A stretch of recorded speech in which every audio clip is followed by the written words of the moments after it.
Welcome to Veterans in Transition.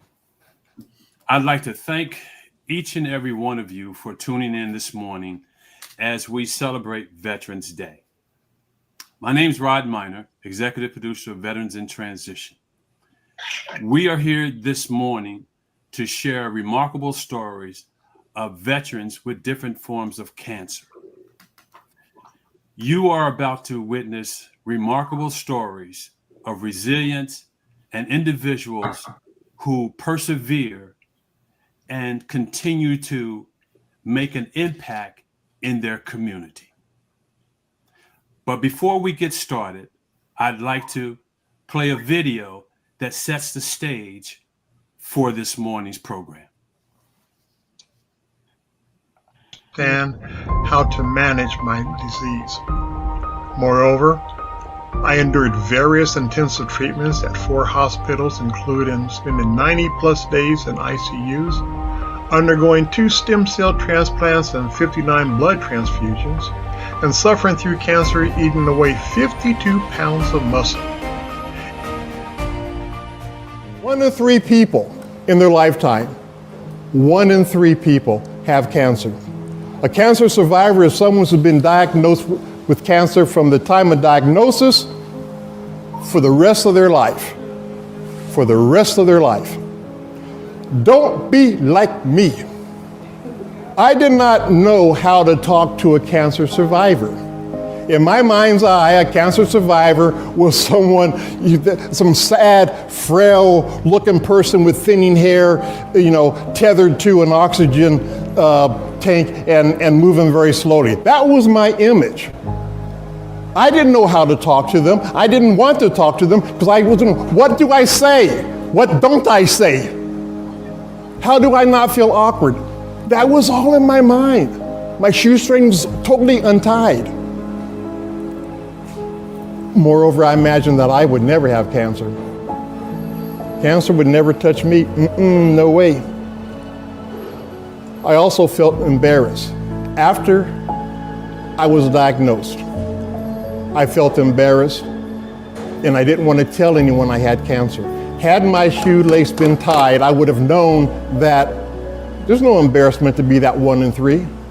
It happens. The time to worry about cancer isn't when you hear the dreaded 3 words, "you have cancer." The time to worry about it and tie those shoestrings is get yourself familiar with it, understand something about it, because you may help yourself or you may be able to help somebody else. But don't wait until, like me, until you got it. I didn't get it until I got it.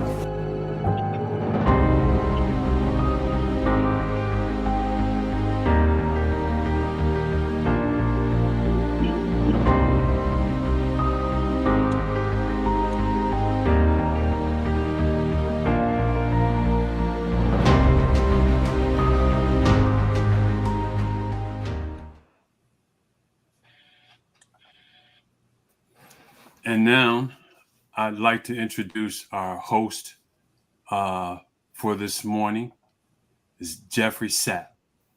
Jeffrey? Thank you, sir.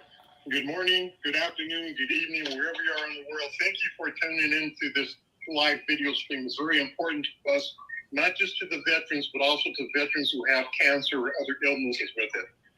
We're going to talk about our experiences with respect to cancer, and one of the things I want you to understand is this.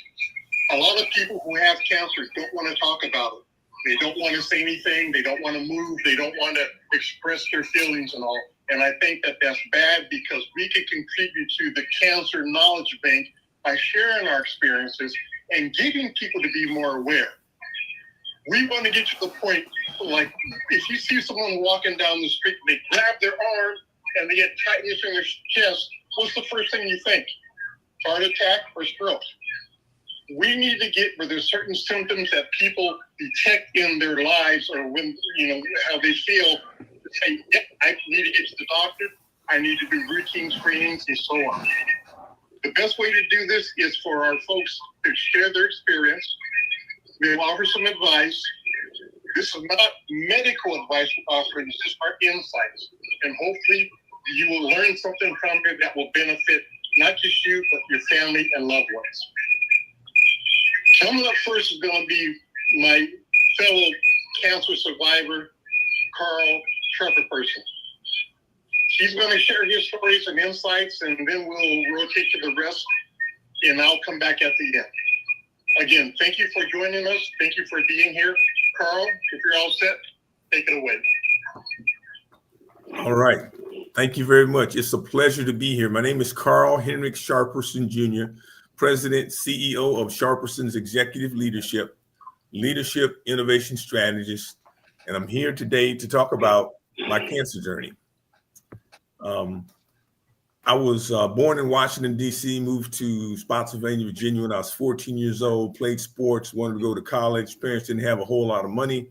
My high school coach, who was the third most influential person in my life, sent a recruiter to my high school to recruit me to play football at the Naval Academy, and I didn't know what the Naval Academy was. It was only 90 miles up the road, primarily because there weren't a whole lot of people that looked like me. Applied, did not get in. They offered to send me to a prep school in Harlingen, Texas called Marine Military Academy. Learned to study for the first time, re-entered, reapplied, and entered the academy. Entered the academy, played football for 4 years. During that time period, I decided I wanted to go into the Marine Corps and I wanted to become a pilot. So after graduation, I got commissioned in the United States Marine Corps, went to the basic school for 6 months, attended flight training in Pensacola, Florida for about 1.5 years, and then became a pilot, got my wings, and then got stationed in Jacksonville, North Carolina at New River. And I got trained in the CH-46 helicopter, better known as the Frog. After 5.5 years in the Marine Corps, I decided to get out of the Marine Corps. I joined Procter & Gamble in Albany, Georgia, Southwest Georgia for 5 years as a manufacturing supervisor for paper products. We made Love's, Pampers, White Cloud, Charmin. Learned a lot about the business world. At that point in time, 20% of the managers at Procter & Gamble had some type of military experience because of the Vietnam War and the draft. So it was a great place to get on board from people that I had a lot in common with. After 5.5 years in that plant, I moved to Cincinnati, Ohio, took a staff job for 2.5 years. After 7.5 years total at Procter & Gamble, I went to work for Frito-Lay in Frankfort, Indiana, near Indianapolis, Indiana. Again, manufacturing, engineering, operations of chips. 2 different cultures, learned a lot about this business then. And then after 2.5 years with Frito-Lay, I decided to work for Colgate-Palmolive in Topeka, Kansas. It was a subsidiary of Colgate-Palmolive called Hill's Pet Nutritions. We made Science Diet and Prescription Diet cat and dog food. After the plant that I was working in was a union facility, it was the only union facility in the system. We had the oldest equipment, the oldest people. We had the 20% of the workforce that was illiterate, and we were the best performing plant in the system based on the leadership principles that I learned in the military and other places that I worked.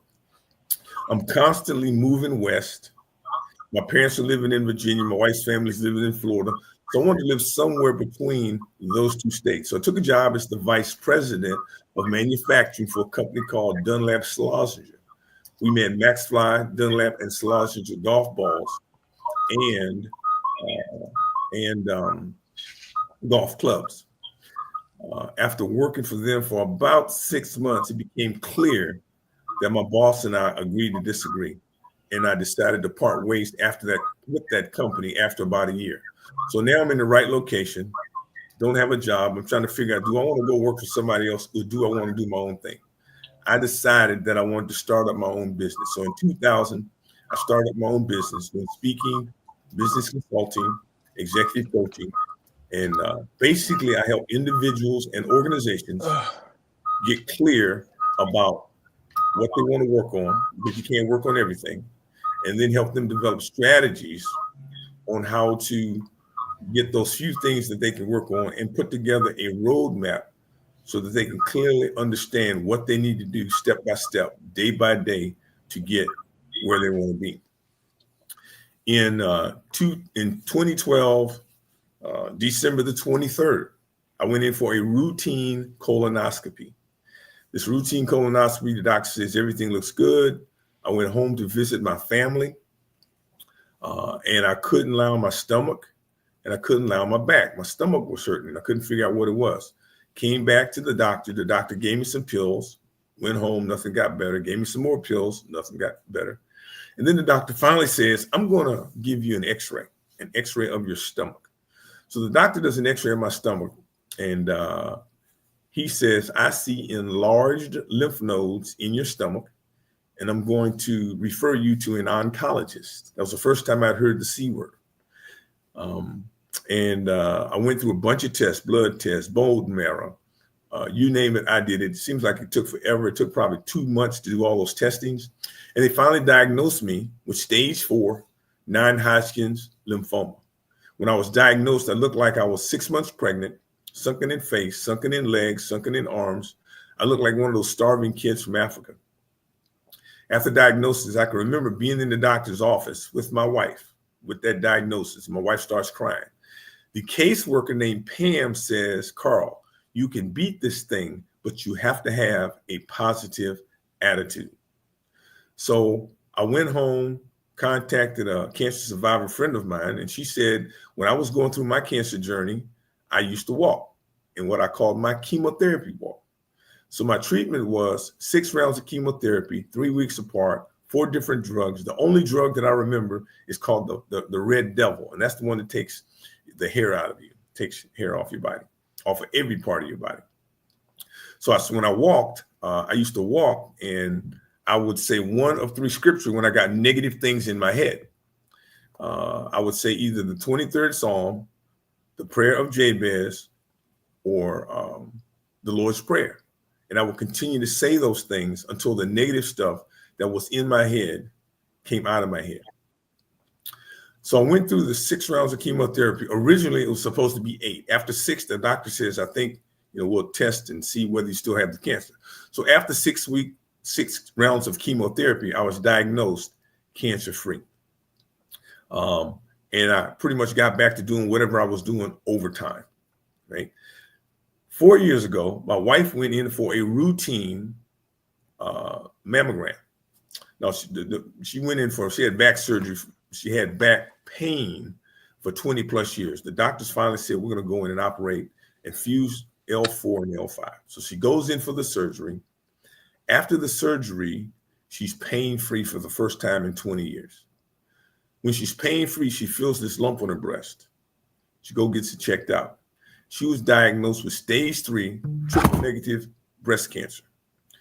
She's been getting mammograms faithfully for years. They went back 7 months, which is when she had her last mammogram.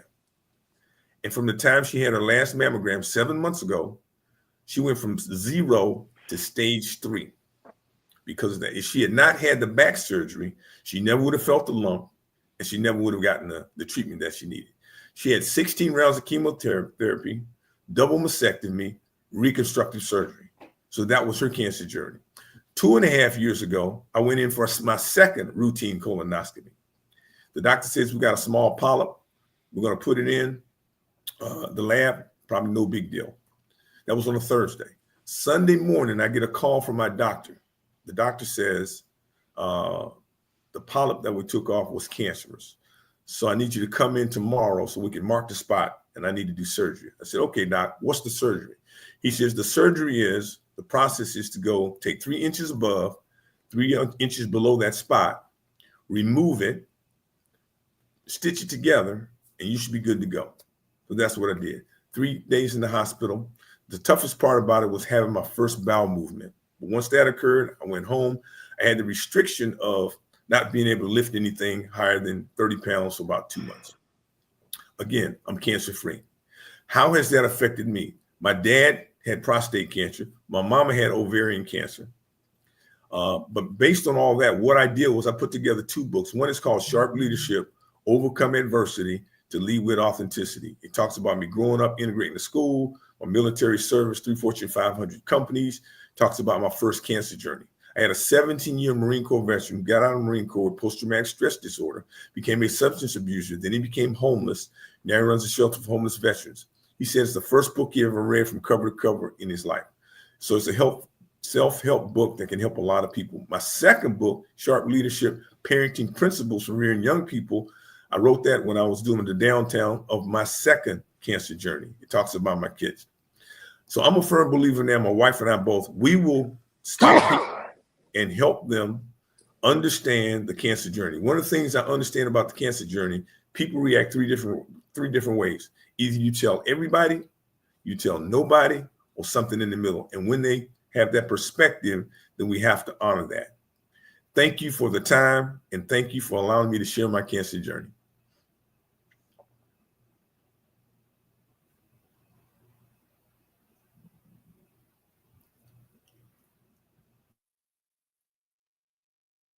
Positive mental attitude in not giving in to cancer. There are those folks who are, I won't say weak-minded, but they just don't have the gumption to think positive all the time.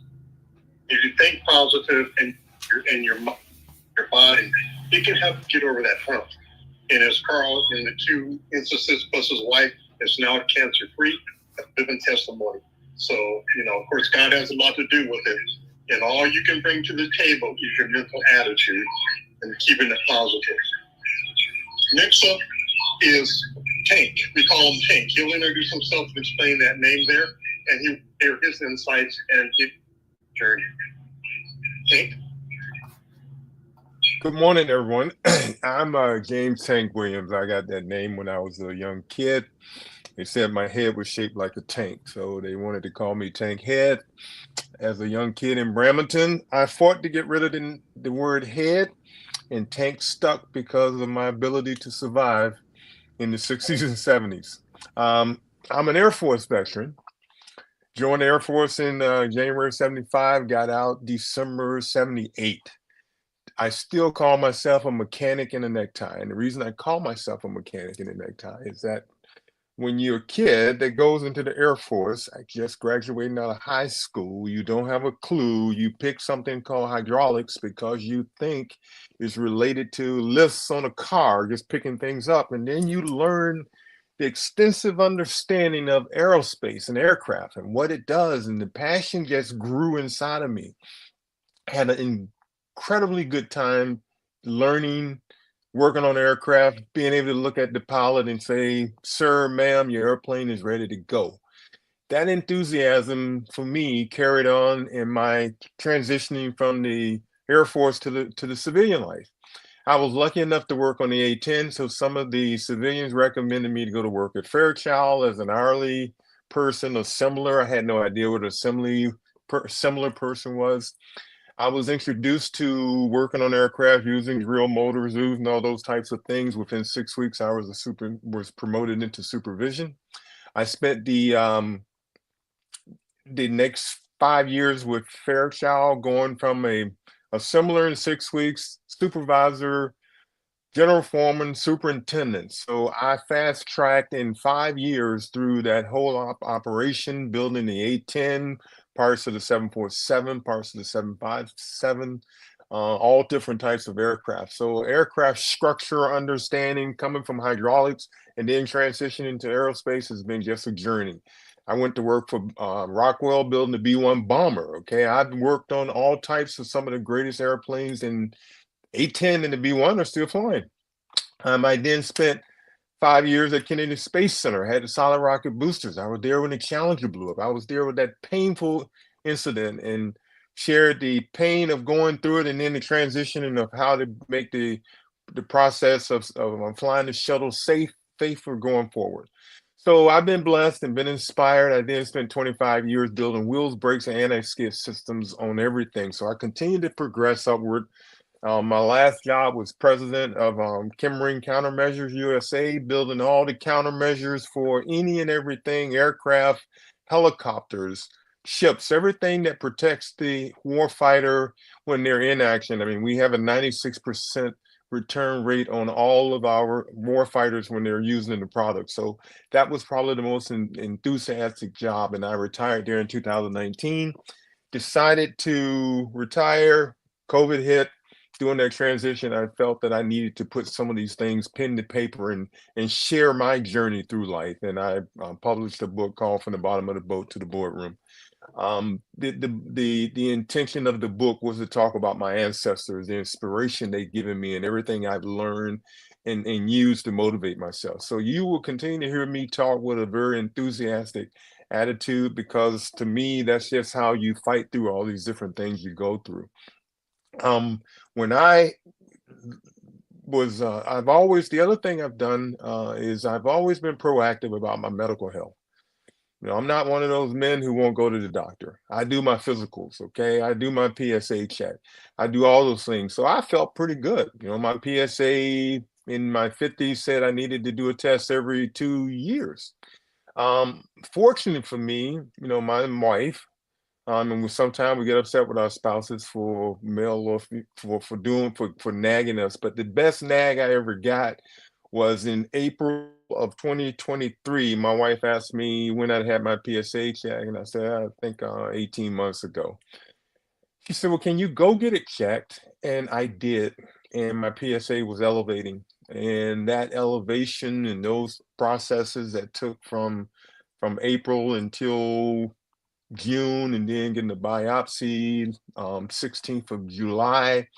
On the 31st of July, I was called into the office and told by the doctor and told that I had, the urologist told that I had prostate cancer. I was flying to Ireland the next day for 2 weeks with my wife and daughter. My wife is Scottish and my daughter is an Irish dancer. So we were flying over there for her to be into a camp for a week. And I was petrified. I have cancer. What does that mean? We took the trip, we enjoyed ourselves, we did everything we could do. But the thought of cancer, so when I got back on August the 14th, I was trying to get in to get an MRI. I got in, I got the test. And the test came up and said that I had stage 4 prostate cancer. I am scared to death. I thought maybe I got stage 1. They can remove the prostate, I go on my life. Stage 4, my PSA was only elevated at 10, but I had stage 4. So some people don't get that type of an elevation. We believe that the chemicals that I worked on in the military, the hydraulic fluids, the cleaning solvents, and I share this with you because their PACAC is out there that you can look up, and they're emphasizing toxins of all of us that worked on any type of maintenance opportunity. And I think that's something that if you hadn't thought about, you should evaluate and read, because the proactiveness that you can do for yourself is something that I thought I was doing right.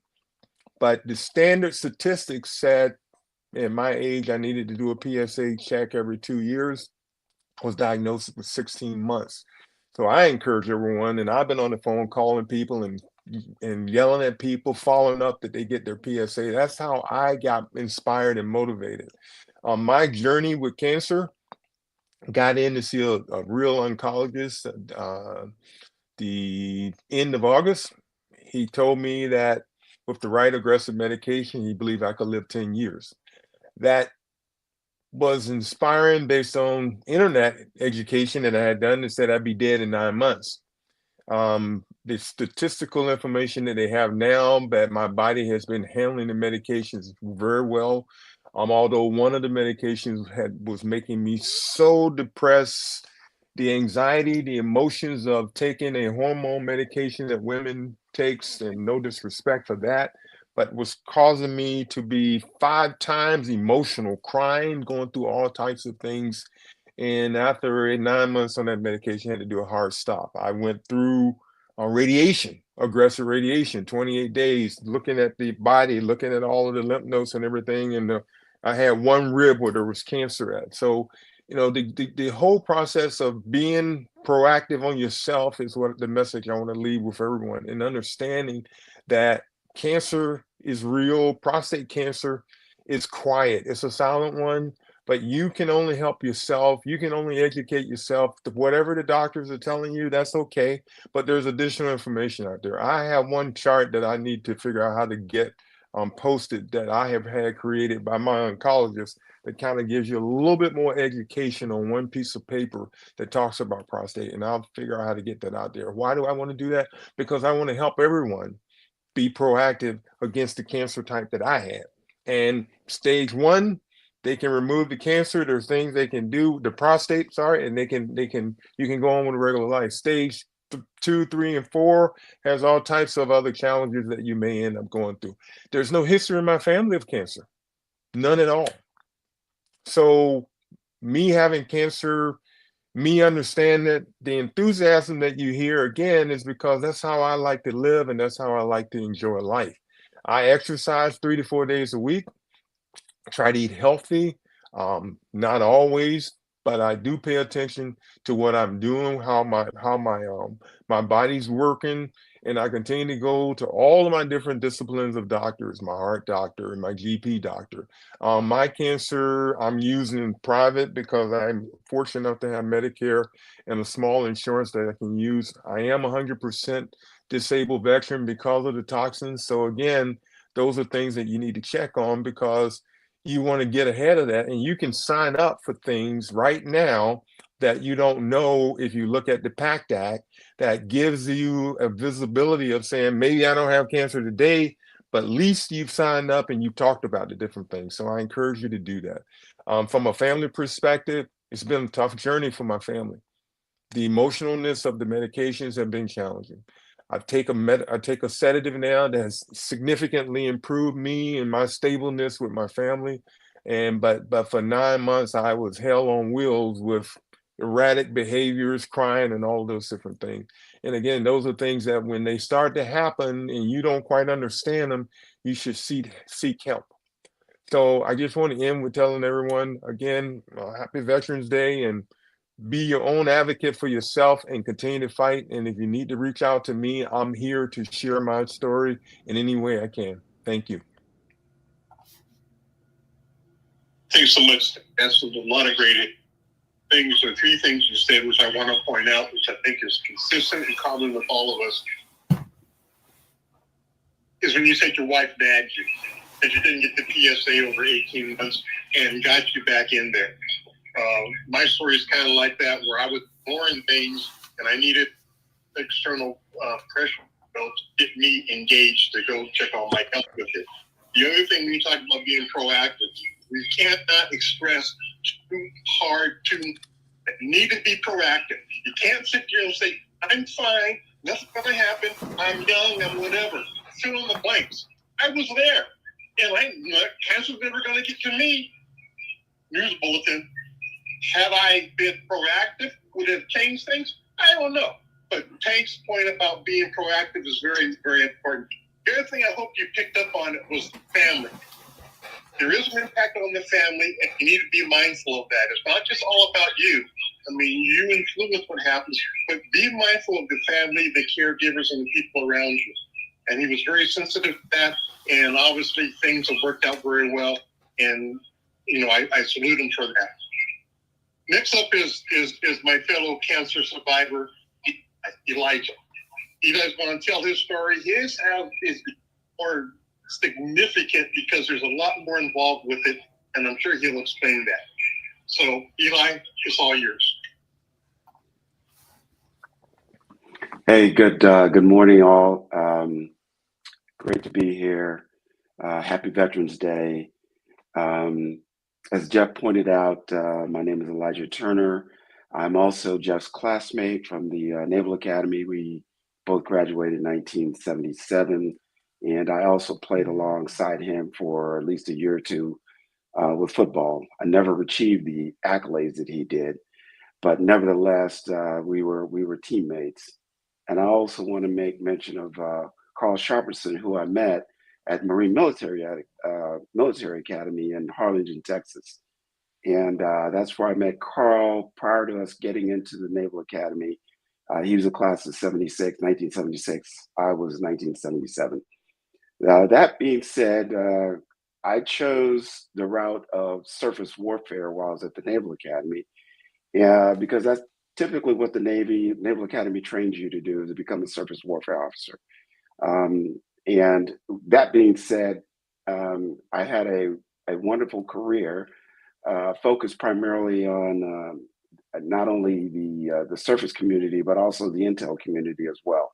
So I did at least 5, 6 years or something like that, active duty, and then the rest of my time I spent in the reserve community and as an intel officer, and really I enjoyed all of that. I really did. I joined the industry back in 1983 and became a little bit of what's called a Beltway bandit, but focused primarily on project program management. I think one of my best jobs that I ever had, this kind of intersects with what Tank was doing, was a satellite engineer for General Electric, where I helped put these satellites up in space. They were communication satellites sitting out about 20,000 miles out. And I did that for about 5 years. But in that process, I learned a lot about space travel, spacecraft, the effects of space on objects that we put into space. And in addition to that, as a reserve in the reserve office, as a reservist, I also ended up becoming the XO. Then it was the U.S. Naval Space Command, which is located in Dahlgren. And there I got a chance to meet and socialize with a lot of commanders that actually flew shuttles, pilots that flew shuttles, etc. So to me, that was one of the greatest opportunities I had. I've always wanted to fly, but I said yes, but my eyes said no. But at the same time, I still enjoyed that activity. In industry, I went ahead and did several different jobs and worked with several different companies. The last one that I did before I started my own little consulting business was with Accenture. So at Accenture and a couple of other companies where I sold services and products to the DoD community. So, and then after that, back in 2015, I also went through a couple of health challenges. One was I got a hip replacement, and that turned out fine. But at the same time, it was a little bit of debilitating. But I'm fully recovered for that. Moving forward, I was married, have 5 kids, and I also have 5 grandkids. But something occurred back in 2022, where I was on vacation with my wife, and I experienced this shortness of breath. Come to find out that I ended up having what's called ATTR, better known as amyloidosis. It was a hereditary type once I got diagnosed. And so from that perspective, I was given somewhere between 3 to 5 years to live. And if you don't know anything about amyloidosis, I'll shorten it up for you and just tell you it's wherein, for me, it was a hereditary disease that was passed on from I think my dad maybe, where one of my DNA strands was basically causing misfolds in my protein stream, that generates from your liver, and then it deposits protein throughout your organs. That being said, I didn't quite understand what that meant until I finally went through a series of tests, and my cardiologist, who specialized in amyloidosis, basically sat me down and say, "Hey, this doesn't necessarily have to be a death sentence, but this particular disease has been underdiagnosed for years." And that meant that they were still learning about the effects of this. It has long been associated with another heart disease, but in actuality, it's quite different. You may have heard of congestive heart failure. Well, this is not congestive heart failure, but it has similar symptoms. So that happened in 22, and fortunately I have meds. I am currently in a clinical trial that will last for 2 years, and hopefully will reverse the damage that has been done to my heart. In June, or I should say in May of 2023, is when I was also diagnosed with prostate cancer.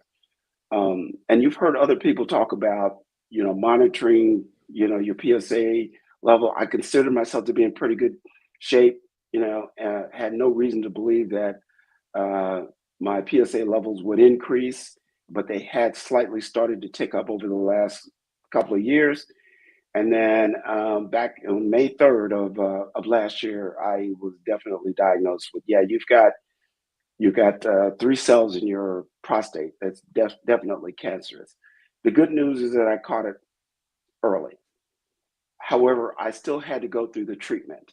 The treatment included the radiation therapy. And then that was for 5 weeks. And then in January of this year, I also underwent what's called brachytherapy, where they implant these radioactive seeds into your prostate. I know exactly how many are in there. There's 83. And what they're designed to do, bottom line, is also kill the cancer. So I am still recovering from that. It's going to be a lot longer journey than I thought, because as time goes on, there have been other factors that have affected my prostate through and by this brachytherapy.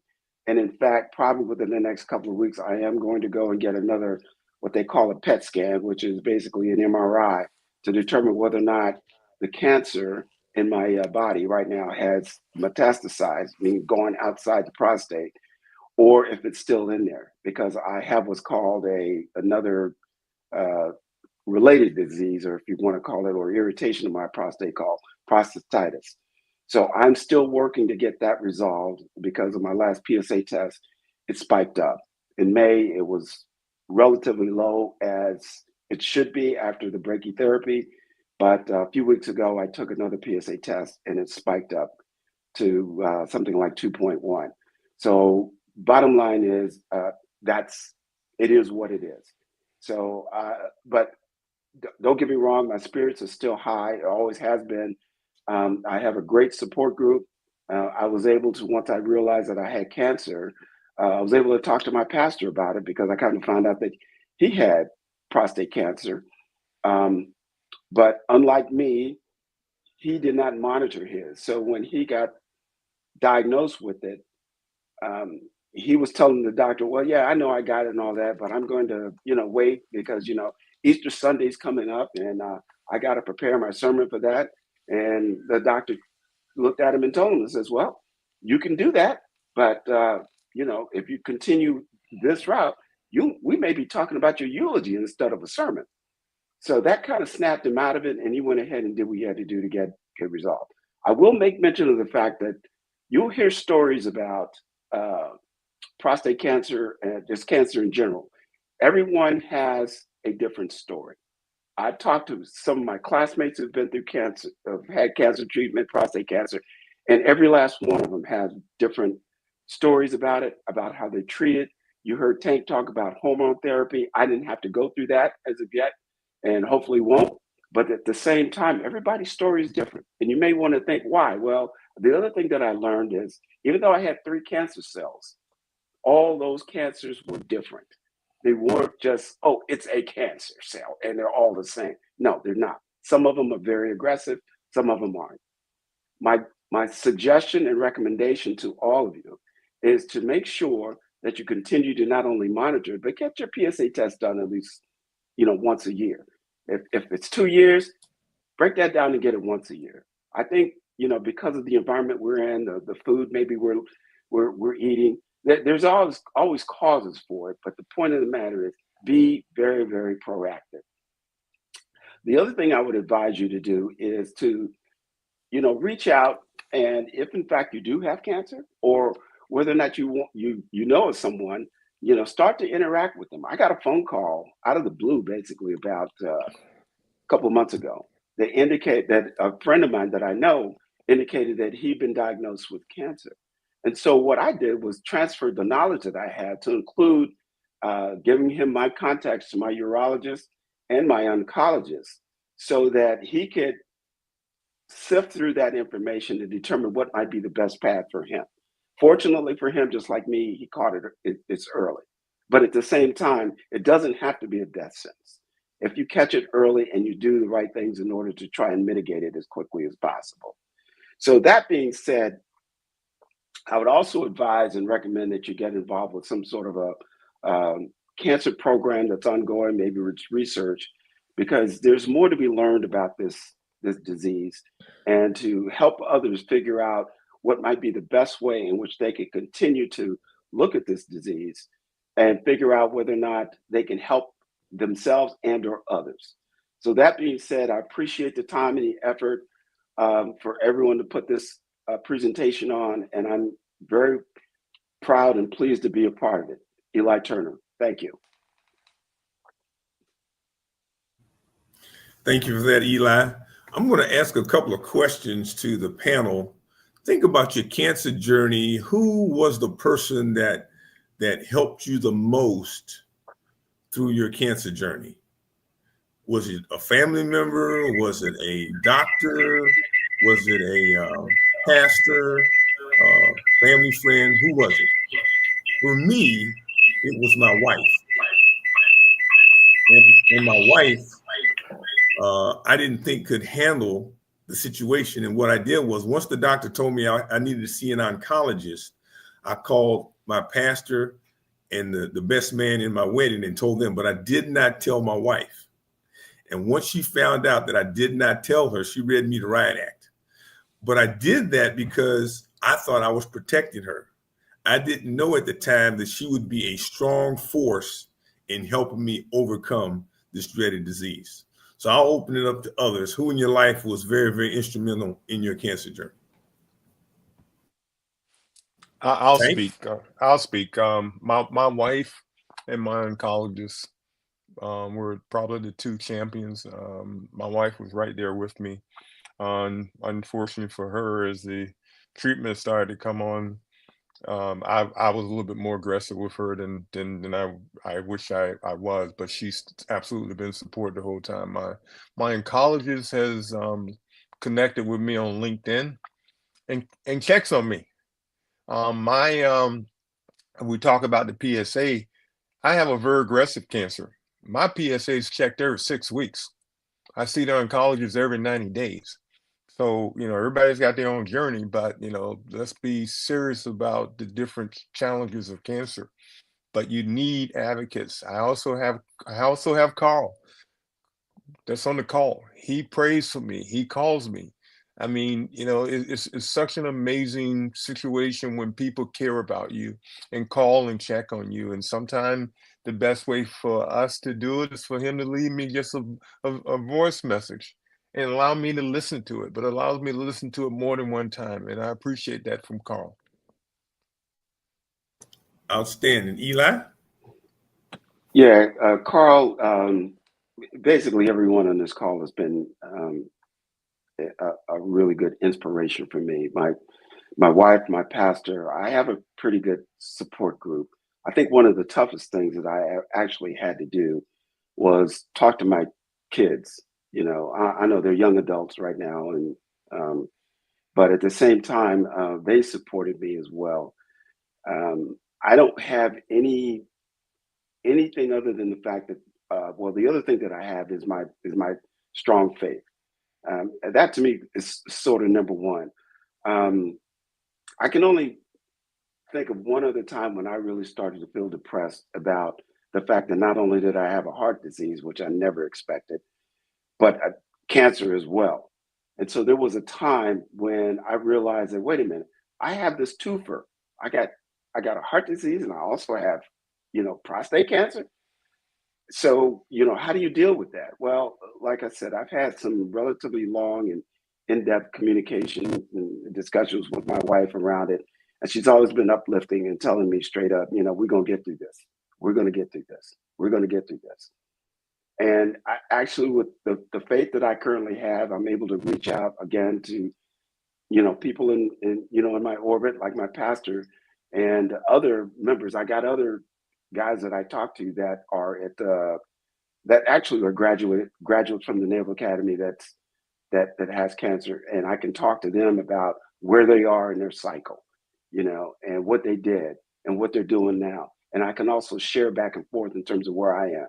So to make it, I think that this group, this platform, again, it serves as a way in which we can, talk among ourselves and commune about this disease, and also share with others.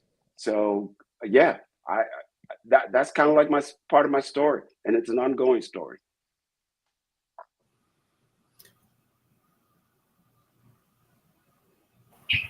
I'm gonna see if I can get in. I have a little issue with my microphone.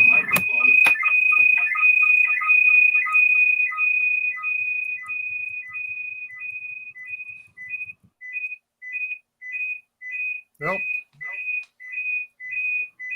Carl, cover me for a second. Okay. Yep. So the other thing I wanted to share with the group, and you might have the same issue, or consequences or learning. But what I found out is, so when I tell people about myself, I go through my, what I do and how I do it. And I also talk about the fact that I'm a cancer survivor, right? Everybody that I ever talk to share that story, either they have been affected, a family member has been affected, or something like that. It's amazing. I went to a podiatrist. He's doing my feet. I hadn't been with him for a while because I was working with my wife doing her cancer journey. And I told him that. He says, wow, that's interesting. Today is the 10-year anniversary of the death of my mother of breast cancer. So the more transparent I am about how I share my story, somebody else has a story and they become transparent also. Anybody else got anything to say like that about that? Yeah, I can add the person that walked my wife down the aisle became a very good personal friend of mine, still is today. I'm 6 weeks ahead of him with his stage 4 prostate cancer. So I've been kind of his advocate of calling, going, well, how did this medicine affect you? And how did this medicine affect you? And did you do radiation this way? I've got a couple other people that I've called. I mean, I've got several people that I've called, and they have been very proactive since me calling them to help themselves. And one is going through something similar to what Eli's going through, where his PSA is elevating really differently, and it's going up, but it's not going up high. So they're watching it. And there's lots of those types of things that just by having conversations with other folks.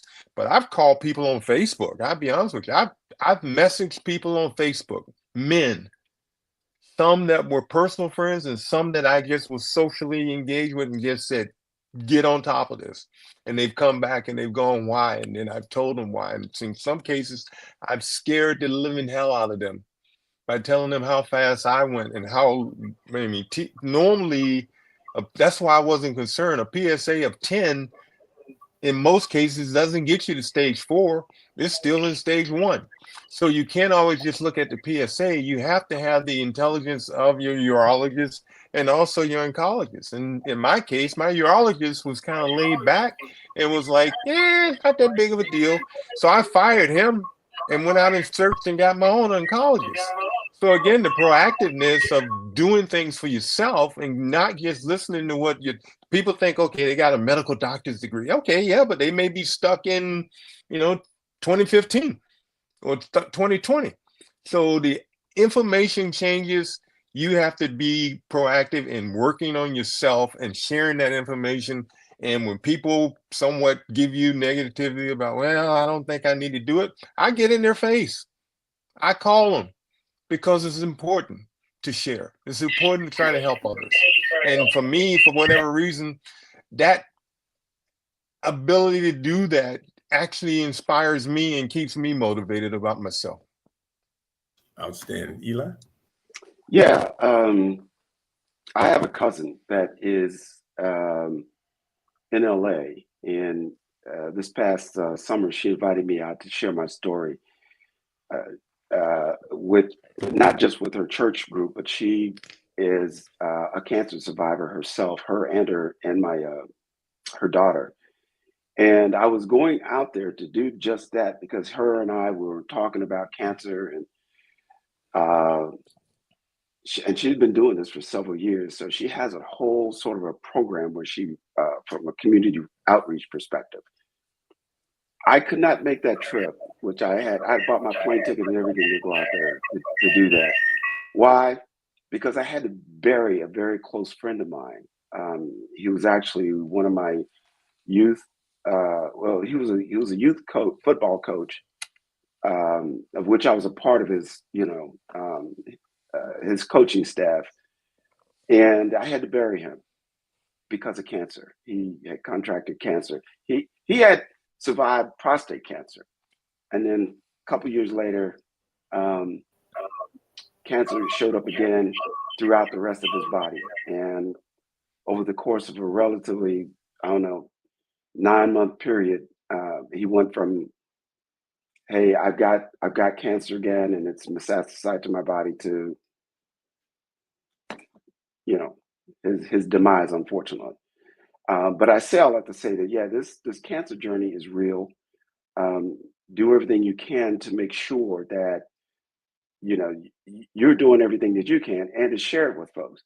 I'm hoping that we can continue to use this platform as a voice, to get the word out there. And then the other piece of it is, just like Tank says, I'll talk to anybody about it. I've actually generated some flyers that I want to start passing out to barbershops and all, not only about cancer, but also about amyloidosis, to be proactive about it, because people may or may not be aware of it. And as a result, once you're aware of it and you start experiencing some of these symptoms, unfortunately with prostate cancer, there really isn't any real symptoms. You have to go and get tested for it.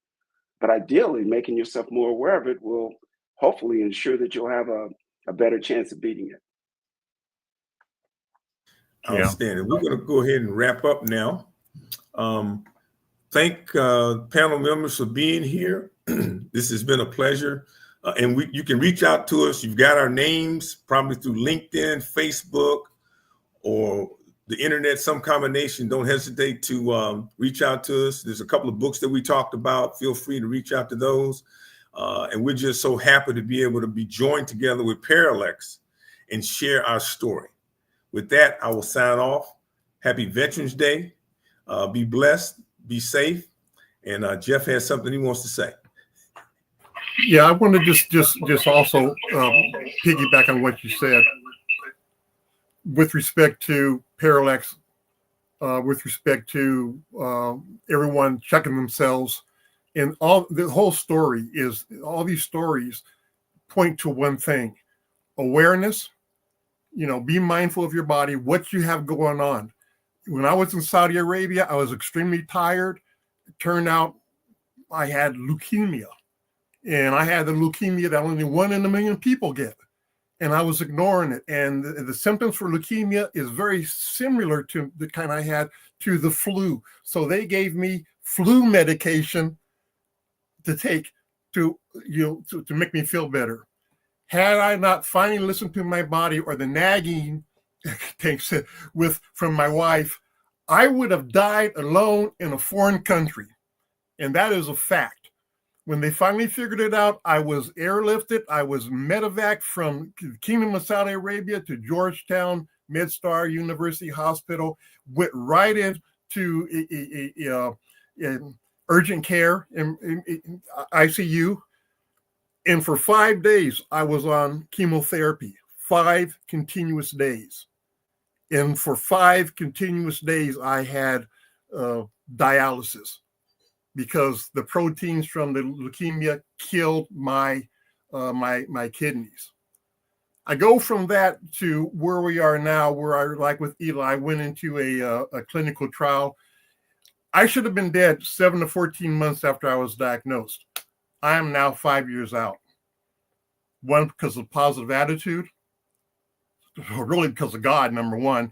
The positive attitude is part of it, and how modern medicine has developed over time. We're doing things with respect to cancer that were unimaginable 30 years ago. Had I had what I had 30 years ago, I would have been dead. So what we're trying to do here, not just from me, but the whole group, is to get the word out there, because we don't think enough people are being mindful or being attentive.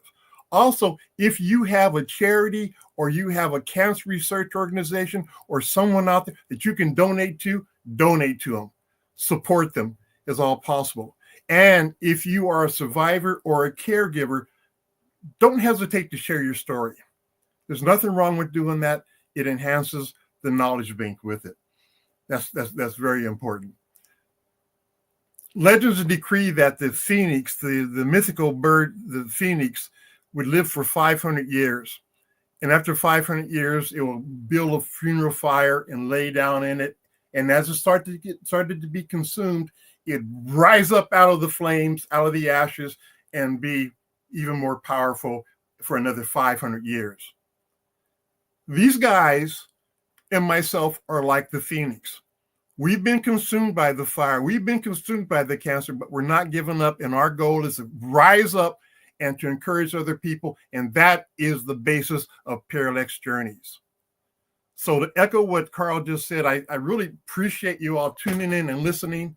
We did have some technical difficulties for which I apologize, but do not hesitate to reach out if you have a question or you want to follow up or something. I'm also looking for other veterans and non-veterans who will be interested in joining Parallax Journeys. We're just getting this off the ground. We're going to go national because this is a nationwide issue. It's an international issue. So if you are interested in it, you can reach out and let us know, and I certainly welcome you aboard. In the future, we're going to have other live streams, and we're going to feature other veterans who have cancer on the broadcast. So we expand our cancer knowledge base so more people can be touched and more people can express insights that'll be helpful to you. So again, thank you very much for being here, and happy Veterans Day, I should say. Okay.